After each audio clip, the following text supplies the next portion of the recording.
Summon the Spectre.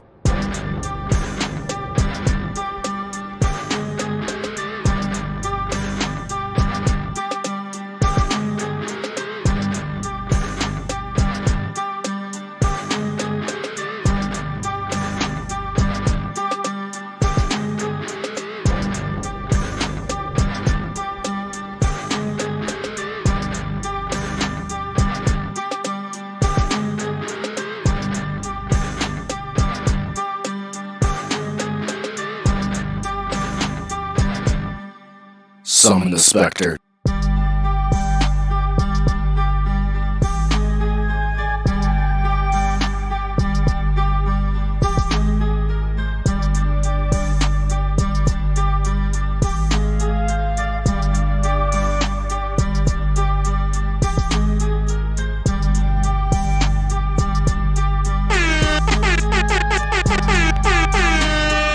Ladies and gentlemen,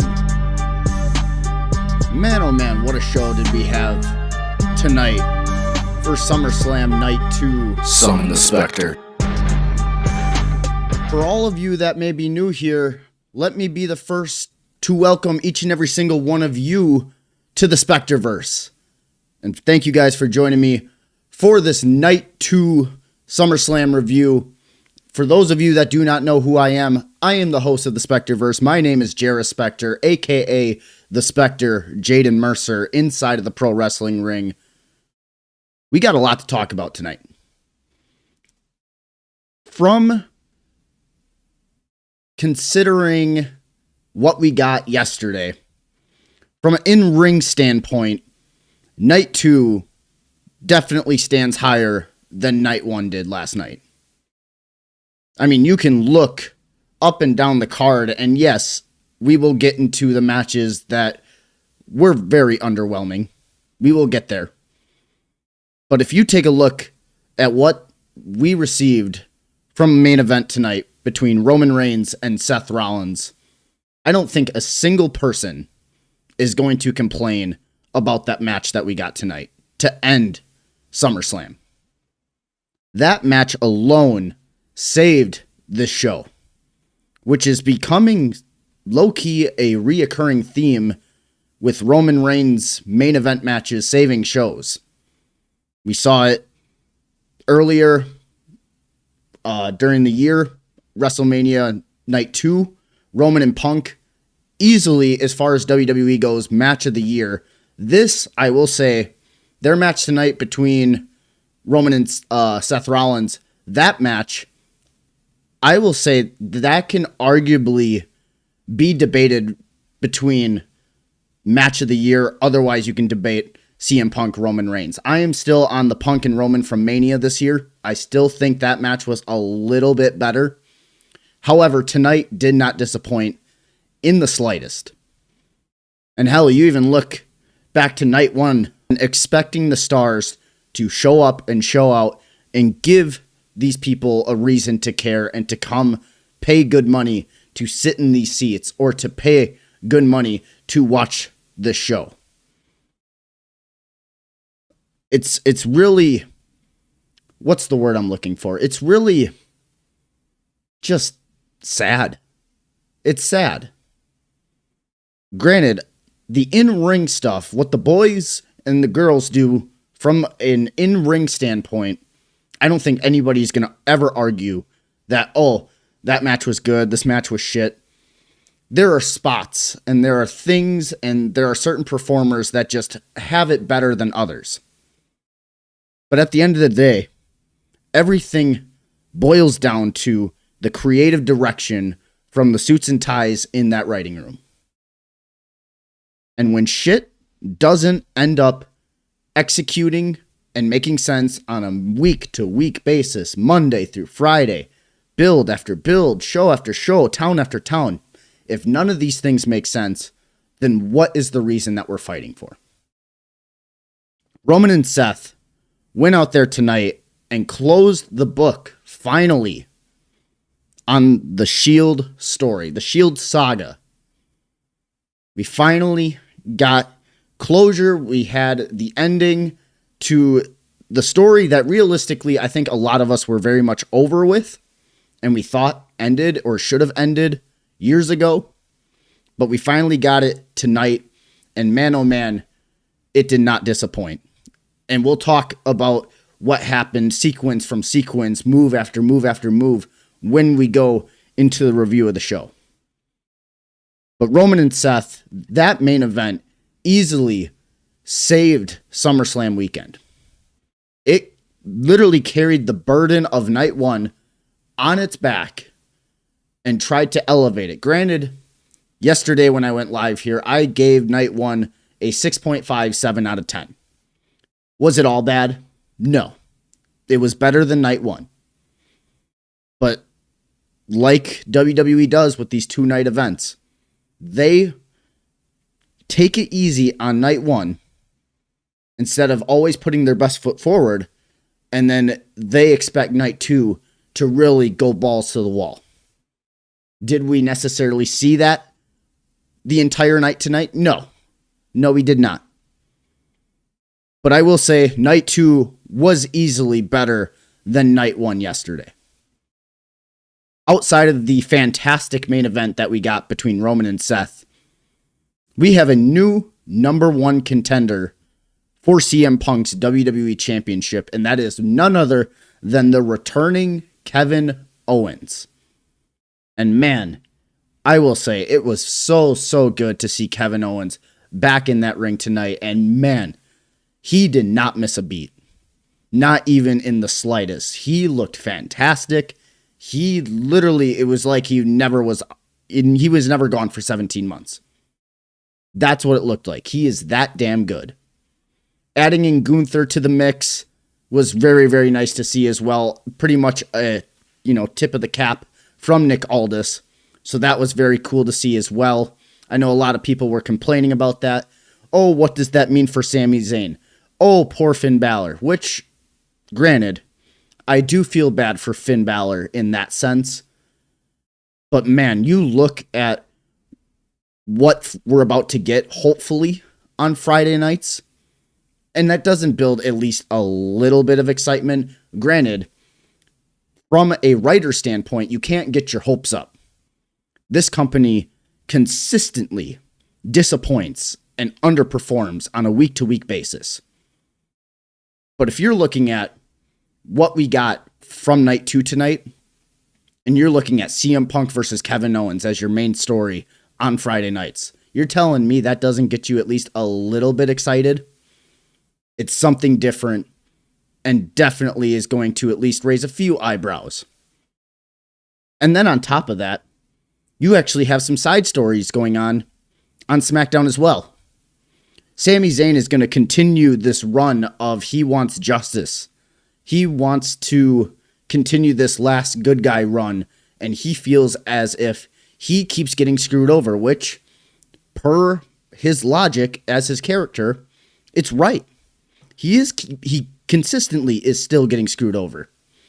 And now Gunther being added into that mix is only just he's going to be like one of those rotational guys. At least I think for the time being. And then you look at what we got with the U.S. Championship. Trick Williams is no longer the United States champion, so he is probably going to get moved up at least a little bit into that main event picture. I'm not sure exactly where specifically he's going to fit, but he at least will be moved up on that ladder. And then you look at Randy Orton returning yesterday, targeting Cody Rhodes. You know they're going to pick up and at least try to redo that story that they failed so miserably at during WrestleMania season. And because CM Punk is the champion, all of these people have something in common. Punk and Cody can easily go at it. CM Punk and Gunther can go at it. Obviously, CM Punk and Kevin Owens will be going at it. CM Punk and Randy Orton could go at it. There's history between CM Punk, Cody Rhodes, Randy Orton, Kevin Owens. Hell, even Gunther. That is a nice rotation of people to have as you now progress into the fall and the winter months. And then come Royal Rumble time, now we can pick up the stories. Hell, you could list all those guys, including Sami Zayn, and that would make for a fantastic Elimination Chamber. Will we get there? Do I trust WWE's gut? No, I don't. But man, you look at that and you're just like, we talked about how SmackDown needs to feel exciting and they need all the help that they can get. They finally have all the help back, but now let's create fantastic stories for them on a week-to-week basis to get people to be like, man, I cannot wait for SmackDown. Man, I cannot wait. I need to sit down. I need to actually watch what happens. We need to build excitement. And that's just not for Friday Night SmackDown specifically. That also goes for Monday Night Raw, because Lord knows they need help as well. So it was really, really nice to see Kevin Owens return, and he is now the new number one contender for CM Punk's World Championship. Speaking of new champions, we have a new United States champion. Baron Corbin beat Trick Williams tonight to become the new U.S. champion. The match itself, it wasn't anything special. There was nothing fancy about it. It was just a very run-of-the-mill, standardized TV matches. But now what does this mean for the mid-card division on Friday nights? I'm hoping that Baron Corbin re-injects some realism for this division. We talked about it before, how I personally feel like Trick Williams is going to climb the ladder up to the main event. But now, Baron Corbin as the true U.S. champion, now we can build a nice structure of guys and a nice rotation of guys for him, at least in that division. We talk about all the time, and you hear it all the time. Where is Carmelo Hayes? Where is Ilya Dragunov? Where is Rey Fenix? Those are just three guys just off the top of the dome. And I know for a fucking fact, they have plenty more stellar workers on that roster that I'm sure would just love to be a part of that rotation. Can we do it? Absolutely. Will they do it? Probably not. But I hope, if they're smart, they give a nice rotation of guys for Baron Corbin to work with. We have a new interim women's champion, and I will say this might have been the shocker of the night. Chelsea Green pulls off the upset and finally gets her flowers. It's funny, for all the people that do watch Unreal, I am one of them. Do I agree with everything on that show? No. Do I think they are still trying to push specific narratives on that show? Absolutely. But man, you look at Chelsea Green's story, and you can't tell me that it's not just something that you just don't want to root for. Whether you agree that she's a fantastic wrestler or not, she has charisma for days, and she consistently puts out good work. And people, the fans, are so behind her. So I will say I am extremely proud to see Chelsea Green finally get her crowning moment. All of that hard work, all of the jobbing, all of the just being a good soldier, all of that finally paid off, and she is the new interim women's champion. How long is that going to last? I don't know. Do I trust the creative to then help write good stories for her? No, I do not trust them. But as far as an in-ring standpoint, I'm just very happy that she finally got her crowning moment after all the bullshit that she dealt with. Speaking of finally getting their moment, we have a new Intercontinental champion. Chad Gable beats Penta in what was a very fun Intercontinental Championship match. You look at a guy like Chad Gable, and you see the work that he was consistently putting in with Jason Jordan when he first came into WWE in NXT. To see him go up to the main roster. Ended up getting fucked over by Mr. McMahon and his shitty characters and gimmicks with Shorty G. To then take time off, to reinvent himself, to come back and still put out bangers, to have a nice feud with Gunther as everybody is just waiting for that moment of him to finally beat Gunther, him to finally be the one, just to come up short. Only for then to then be given the character change of El Grande Americano, which was by far the biggest blessing in disguise I think anybody has ever seen as far as a character goes. El Grande Americano should not have worked. And for a second, I thought it was going to be another one for the history books. I didn't think it was going to work. But people got behind it, but then Gable got injured. But they did not want to have El Grande, the character, off of television. So what did they do? They give it to Ludwig Kaiser. And then once Gable comes back, we get the fantastic feud between the original El Grande versus the new El Grande. Which, granted, the feud on WWE television was very underwhelming, but what they were doing down in AAA was absolute masterclass stuff. For them to then have the biggest and most captivating blow-off feud in the mask versus mask match, which was another match that you can throw into the conversation for WWE as match of the year. Only just to come up short, to reveal himself as Chad Gable, to then make his return to Monday Night as the underdog babyface, and to finally come and get to the moment to wrestle Penta in his hometown tonight.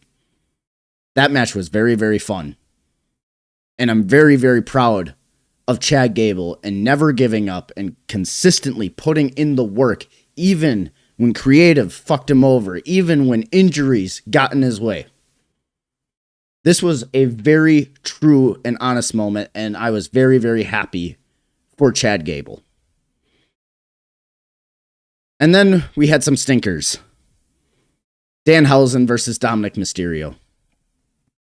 Human Monies on a poll was not on my bingo card as far as what we were going to see in 2026. Granted, I get a lot of the people are going to throw out the, oh, it's entertainment. Oh, it's comedy wrestling. That's great. Me personally, I don't feel it needs to be on your second biggest show of the year, regardless of what you think. That's just my opinion. And you look at a guy like Dominik Mysterio, and man, you just feel for the guy. He has been killing it, and he is easily one of the most underrated pro wrestlers on that roster right now. And you look at what he was doing last year when he got his moment as the IC champion. Only to come 365 days later to be wrestling Danhausen for a bag of money on a pole. This match should have never, ever taken place. Especially on your biggest, at least your second biggest show of the year, your biggest show of the summer.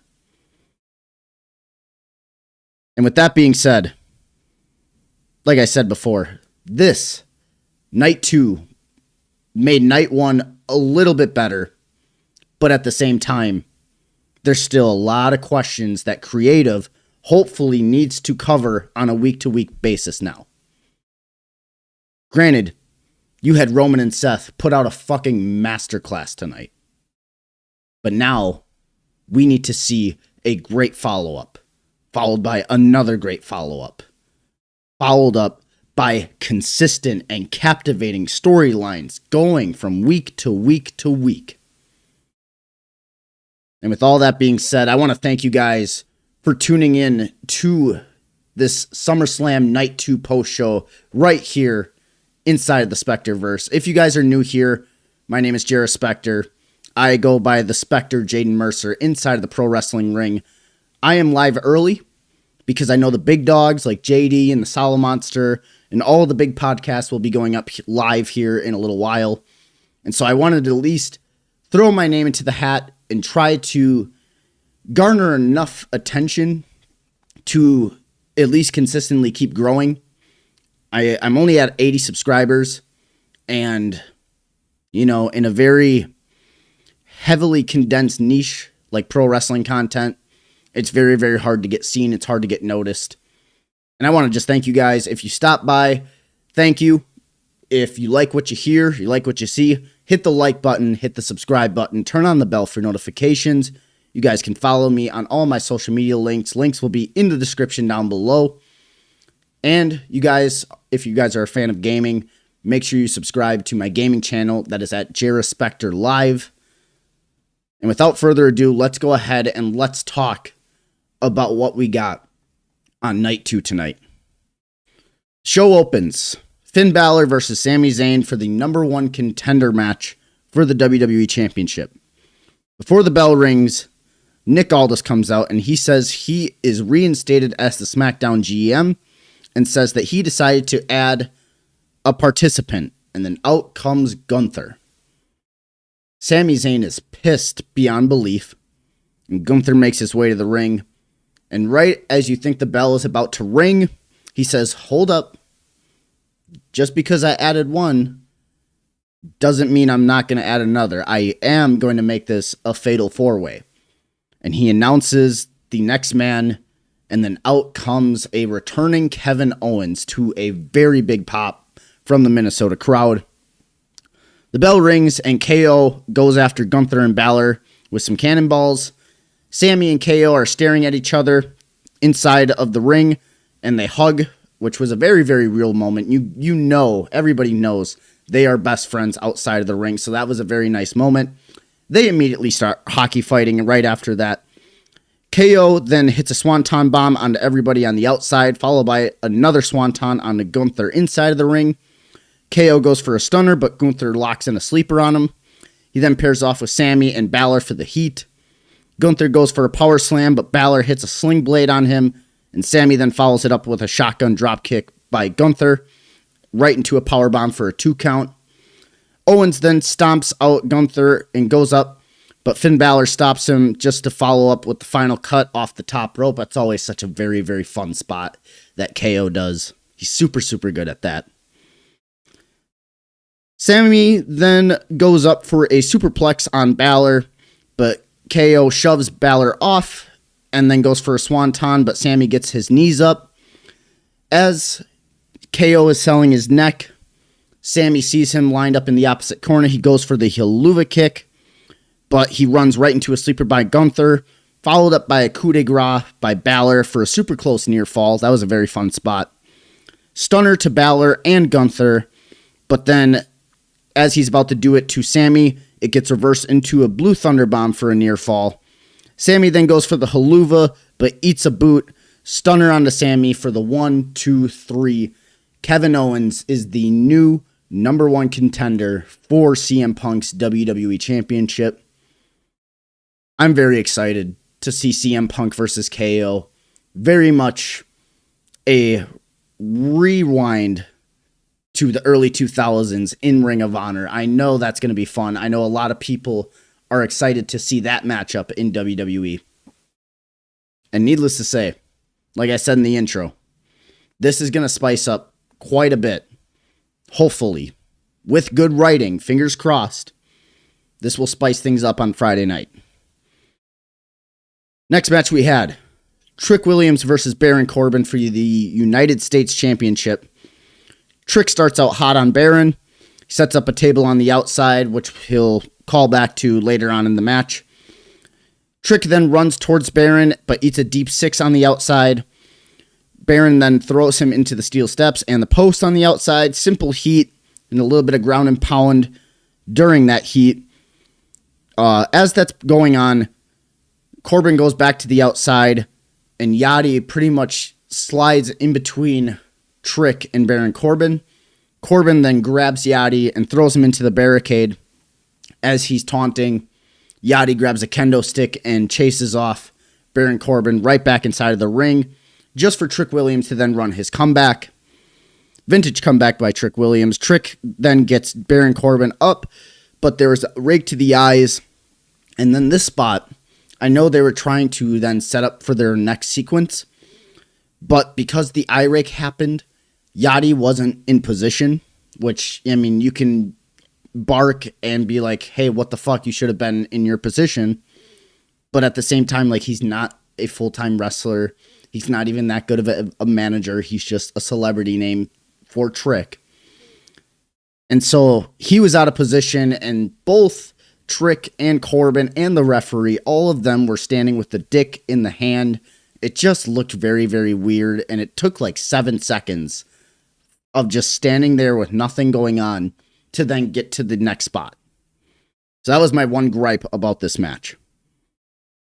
So they sit for about 7 seconds, like I said. Corbin then hits the ropes and eats a kendo stick by Yachty when the ref's back was turned. Spinning boot by Trick Williams for a 2 count. Corbin then grabs the title on the outside, but Yachty pops up onto the apron. Trick then hits Baron Corbin, and Corbin stumbles into Yachty, and Yachty falls through the table. Trick is now distracted, and so is the referee. The referee's looking at Yachty through the table. Belt shot by Baron Corbin, followed up with an end of days for the 1, 2, 3. Baron Corbin is the new United States champion. This match, like I said in the intro, it was nothing too crazy. It was very much a run-of-the-mill, standard United States Championship match. It would have fit really, really nice on like a B-level pay-per-view. But considering this is your second biggest show of the year, they weren't given, I wouldn't say a lot of time. It was maybe about 10 minutes. 10 minutes to go in, get your shit in, and get out, which is a very reoccurring theme when it comes to these big PLEs. But, I mean, it wasn't bad. It just, for whatever reason, it just felt normal. It didn't feel special in any way, shape, or form. It was kind of just there. After that, we had our interim women's championship ladder match. We had Tiffany Stratton versus Jade Cargill versus Chelsea Green versus Lash Legend versus Charlotte Flair. Bell rings and Jade runs right after Charlotte on the outside. Lash slams both Tiffany and Chelsea Green into a standing ladder. Chelsea and Tiffany team up to take out Jade and Lash with double 10 punches. Tiffany then hits a code breaker onto Lash. Tiffany and Charlotte Flair square off, which ends with Chelsea Green hitting a dropkick off the top rope. Jaded then grabs Chelsea and hits Jaded onto a ladder, which was laid in the middle rope towards the corner. Lash then brings in another ladder and powerbombs Tiffany onto the ladder. Charlotte was dangling from the top, but Jade and Lash ended up catching her as she was falling, but Lash then takes out both women. Tiffany then climbs a ladder, but Chelsea pushes her off the ladder, and Tiffany then hits a swanton as the ladder is falling onto all the women on the outside. At this point, the crowd pops huge for Chelsea Green to climb the ladder, which was really, really fun. As she climbs the ladder, she is immediately met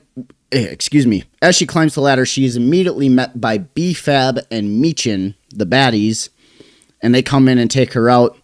Jade then climbs, but Charlotte fights both Meechin and B-Fab off, as well as Jade. Lash and Tiffany climb up there, but they both get knocked down. Now it's just Jade and Charlotte up on the top of the ladder. They're both fighting and brawling, and then they both end up falling. Chelsea then pretty much wakes up from the dead, climbs the ladder, and grabs the title for the biggest, at least one of the biggest pops of the night. Chelsea Green is the new interim women's champion. As far as the women's division goes on SmackDown, they need all the help they can get. They really do. I am very happy to see Chelsea Green in this spot, like I said in the intro. I'm very happy for her. I'm very proud of her. But now, creative needs, and I mean needs, to double up on this. We need to make this shit feel exciting. And if you don't, it's just going to be another run-of-the-mill, and then eventually the title is going to go back to a Charlotte or a Jade, or hopefully Rhea Ripley is back in time to at least spice things up again. On to the worst match on the show. Danhausen and Dominik Mysterio, human monies on a pole. I'm going to try and fly through this as fast as possible. This match fucking was terrible. Hot start. Dominik misses a 619 into a Northern Lights suplex by Danhausen. Dom then shuts him down with a clothesline. 3 amigos, but on the third one, he gets reversed into a Scorpion Death Drop by Danhausen. Jade then comes in and attacks Danhausen. Hits a very nice moonsault. Then the Minihausens swarm JD, but JD crushes all of them except for one. And that one was El Torito. El Toritohausen then hits a nice couple of sequences on JD McDonough. Dom then shuts them all down as he tries to climb the pole. Tope from Then there was a tope by Minihausen onto Dominik on the outside, and as he was landing from the tope, he smoked his head on the barricade. I thought he was concussed. I will be completely honest. So as that's happening, JD then shuts down Danhausen, but then Joe Hendry's music hits, and he comes out and makes the save, and he smashes a guitar over JD. Danhausen then says, "You are cursed," as Dominik is standing on the top rope with the pole right next to him, and Pyro then pops up, hits Dominik in the face, he stumbles down, and Danhausen walks up and grabs the money. This match was terrible. It was god-awful. And it literally could not have been put on a show like this. I am shocked that it was put on a show. Why we keep getting Danhausen shoved down our throats is just mind-boggling to me. I know we are fans of Danhausen here, but they need to keep him as far as on television to a bare minimum. Granted, he is over. He is, a merch machine. We all know that. But that doesn't mean to just throw nonsense on our TV screens. There's only a select few children that truly care about Danhausen. And I know a lot of people, that's their typical go-to when they're talking about Danhausen is, oh, the kids love him. That's great. I also love Danhausen too. But that at the same time, you look when you were younger, or hell, I look when I was younger, I never cared about the guys that would be doing the goofy, comedy wrestling. I didn't care about that. I cared, as a child, I cared about the main eventers. I cared about the Undertakers, the Rey Mysterios, the Jeff Hardys, people that are fun. Danhausen doesn't scream fun. That's my big gripe. Next match. Chad Gable versus Penta for the Intercontinental Championship. There was a handshake to start by both men. Head scissors by Penta into a Russian leg sweep by Gable into a rolling kick. Gutbuster to Gable by Penta. 3 Germans by Gable for a 2 count. Penta then goes for the backstabber, but Chad fights him off. Chad then goes for a moonsault, but gets super kicked out of midair, which looked very, very sick. Ankle lock into a sketchy tope con hero by Penta. Penta driver then for a very close near fall. Chop fest by both men into an over-the-head suplex floater into the corner. Looked very, very good. Very, very safe. I know that's the move that, broke Big E's neck. So anytime somebody does it, I always kind of wince. But at the same time, as long as it looks safe and everybody's all right, you get double thumbs up from me. He goes for the flying headbutt, but Penta catches him into the arm breaker and snaps his arm back. German onto the apron by Gable after a cross arm breaker on the ropes. Moonsault onto Penta onto the outside, followed up by a flying headbutt for a very close near fall. Mexican Destroyer onto the apron for another very close near fall. Penta then goes for a Mexican Destroyer again, but Gable locks in the ankle lock for the win. And then after the match, Penta wraps the title around Gable's waist, and Gable finally gets his moment in his hometown. His family then comes into the ring and give him all the love and support. He grabs a microphone and he says, "My name is Chad Gable, and I'm born and raised and live in Minneapolis, Minnesota." He puts over his family and says he is the new Intercontinental Champion. I thought this was going to be the end of it, but then all of a sudden, a mascot pops up on the apron, and at this point, I'm like, what the fuck is this? And it turns out it's the mascot for Mug Root Beer. Mug Root Beer mascot pops up on the apron and hands 2 root beer cans to Chad Gable. And Gable then does the Stone Cold and he pounds the 2 things of root beer. For a split second, I thought somebody was going to be underneath that mascot helmet and then attack Gable or something, which thank God that wasn't the case. But man, you're telling me you couldn't have just waited? I'm sure people in fucking creative were like, how do we get this Mug Root Beer sponsorship over? Oh, let's wait till Gable's having his moment and then have the mascot pop up and hand him 2 things of root beer because, you know, we got to get our sponsorships in, brother. Like, dude, what the fuck are we doing? That was so unnecessary. So unnecessary. And then our main event. Roman Reigns versus Seth Rollins for the World Heavyweight Championship. Easily match of the weekend. It was a very slow start until Rollins hit a sling blade. You get your typical shine and repeated standing clotheslines in the corner by Roman. He calls for the Superman punch, but gets caught into a rolling forearm, followed by 3 suicide dives on the outside. Rollins then clears the Spanish announce table and eats a drive-by by Roman. He then throws Seth into the crowd, and both men start brawling. Big schmoz fest into the Minnesota crowd. Both men eventually get back towards ringside area. Rollins hits a flying knee off the barricade. Rollins then calls for a spear through the barricade, but then Roman catches him into a powerbomb through the Spanish announce table. Right after that, Roman talks his shit.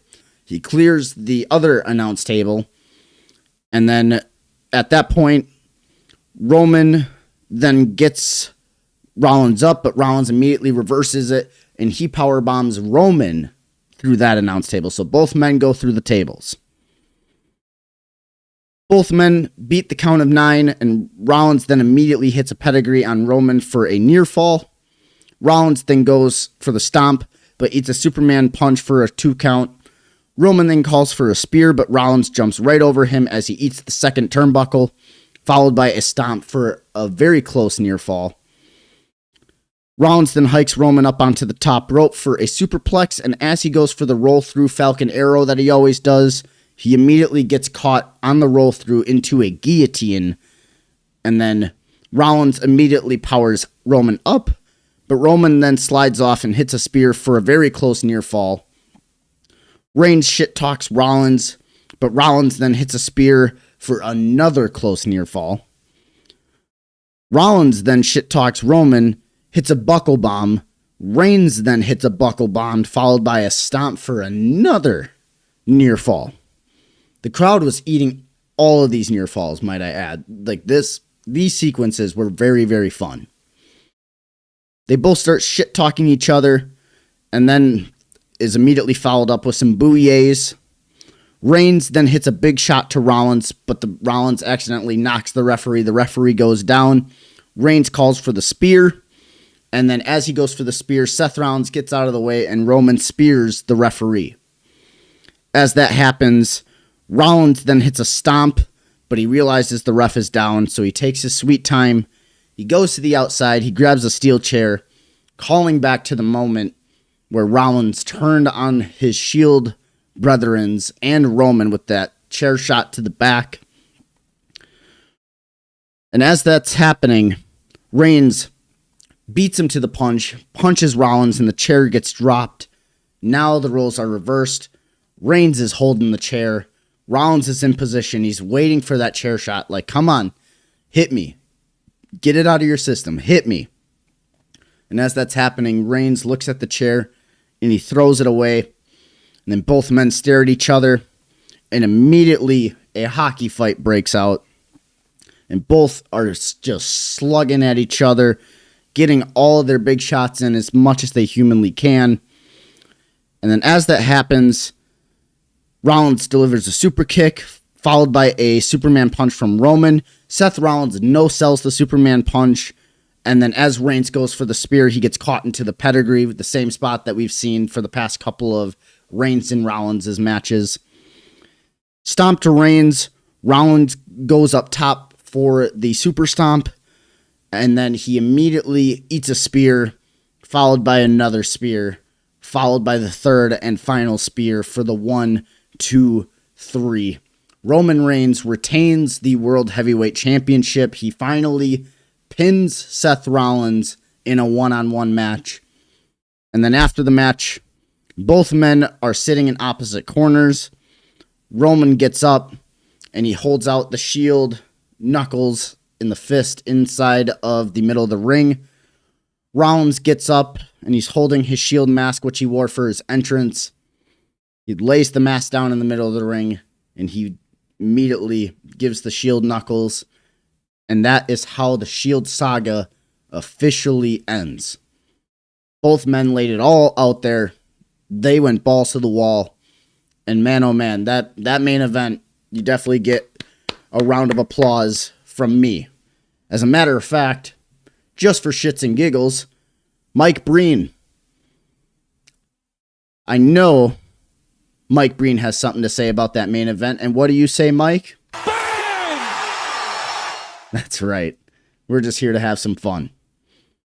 Overall, if I had to give a rating for Night 2 of SummerSlam, Night 2 easily gets an 8 out of 10.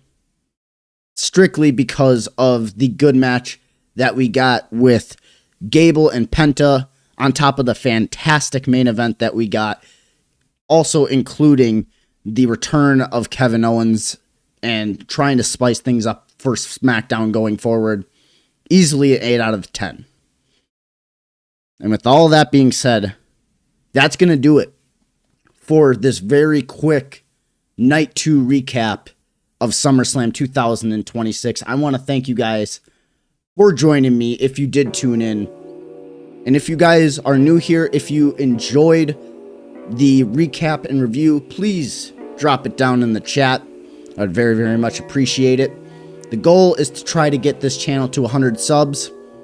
I know we're only about 20 subs away, so if you guys stuck around and you guys do enjoy pro wrestling content, make sure you hit that like button and the subscribe button. Turn on the bell for notifications.